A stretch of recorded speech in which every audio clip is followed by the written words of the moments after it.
नमस्कार मित्रांनो, मुख्यमंत्री माझी लाडकी बहीण योजनेसंदर्भातील महत्त्वाची अशी अपडेट जी आहे ती आलेली आहे।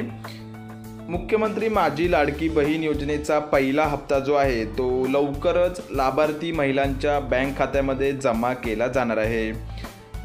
रक्षाबंधन दिवशी हा हप्ता जमा केला जाईल असं सांगण्यात आलं होतं, परंतु यामध्ये आता बदल करून मुख्यमंत्री माझी लाडकी बहीण योजनेचा पहिला हप्ता जो आहे मित्रांनो तो 17 ऑगस्टलाच म्हणजेच रक्षाबंधनच्या अगोदर 2 दिवस इथे लाभार्थी महिलांच्या बँक खात्यामध्ये जमा केला जाणार आहे। सरकारने लाडक्या बहिणींसाठी पहिला हप्ता अदा करण्याचा इथे निर्णय घेतलेला आहे। 17 ऑगस्टला राज्य सरकारच्या वतीने भव्य दिव्य कार्यक्रम आयोजित केल्याची माहितीसुद्धा इथे देण्यात आलेली आहे।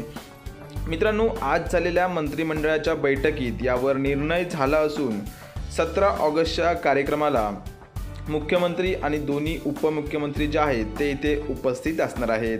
सोबतच 17 ऑगस्टला मित्रांनो 2 ते 2.5 कोटी महिलांना पहिला हप्ता देण्यासंदर्भात इथे राज्य शासनाने विचार केलेला आहे।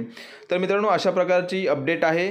थोडक्यात सांगायचं झालं तर मुख्यमंत्री माझी लाडकी बहीण योजनेमध्ये ज्यांचे अर्ज पात्र झालेले आहेत अशा पात्र लाभार्थ्यांना मुख्यमंत्री माझी लाडकी बहीण योजनेचा 3,000 रुपयांचा पहिला हप्ता जो आहे तो 17 ऑगस्टला DBT म्हणजेच डायरेक्ट बेनिफिट ट्रान्सफर मार्फत खात्यात जमा केला जाणार आहे।